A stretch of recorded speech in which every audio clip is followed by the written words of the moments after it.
જૂનાગઢ જિલ્લાના મેંદરડા આસપાસના વિસ્તારમાં ફેરી કરી માનવ વાળ લેવેચ કરનાર ફરિયાદી બાલુભાઈ વાઘેલા અને તેના મિત્ર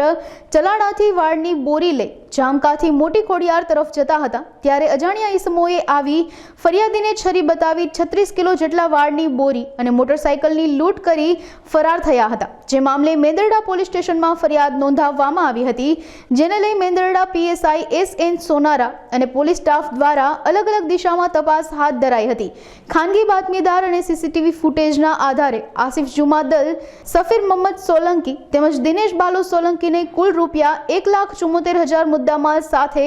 ઝડપી પાડી સમગ્ર મામલે વધુ તપાસ હાથ ધરી છે। ગઈ તારીખ 2/7/2024 ના રોજ ફરિયાદી બાલુભાઈ જીલુભાઈ વાઘેલા પોતાના અન્ય મિત્ર સાથે પોતાની મોટરસાયકલ લઈ ચલાળાથી જે 36 કિલો વાળ વેચાતા લીધેલા અને પોતે વાળનો ધંધો કરતા હોય,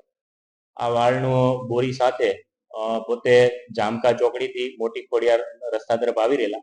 તેવા સમયે રસ્તા વચ્ચે એક ઇકો ગાડી ઊભી રહેલી અને તેમાંથી લાલ ટી શર્ટ પહેરેલો વ્યક્તિ નીચે ઉતરેલો,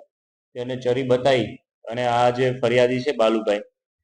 તેમની પાસે જે વાળની જે બોરી હતી તે લઈ લીધેલી, તેની લૂંટ કરેલી। આ ઉપરાંત તેનું જે મોટરસાયકલ હતું તે આ લાલ ટી શર્ટ પહેરેલો વ્યક્તિ પણ લઈ ગયેલો। આમ કુલ 3 અજાણ્યા ઈસમોએ છે ફરિયાદીને ભય બતાવી અને લૂંટ કરેલી। તો આ બાબતે ફરિયાદીએ મેંદરડા પોલીસ સ્ટેશનમાં જાણ કરતા મેંદરડા પોલીસ સ્ટેશન ખાતે ભારતીય ન્યાય સંહિતાની કલમ 309(4) આ ઉપરાંત આ ત્રણેય આરોપીઓ ગુનાહિત કાવતરું કરેલાનું પ્રાથમિક દ્રષ્ટિએ જણાઈ આવતા બીએનએસ કલમ 61(2) મુજબ છે એ ગુનો દાખલ કરવામાં આવેલો। ત્યારબાદ બનાવની ગંભીરતાને ધ્યાને લઈ મેંદરડા પોલીસ સ્ટેશનના પીએસઆઈ સોનારા અને તેમની ટીમ દ્વારા આ જે બનાવ રજીસ્ટર થયા બાદ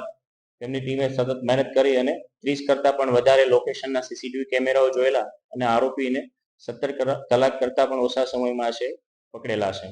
આ ઉપરાંત આ આરોપી પાસેથી 100% મુદ્દામાલ રિકવર કરવામાં આવેલો છે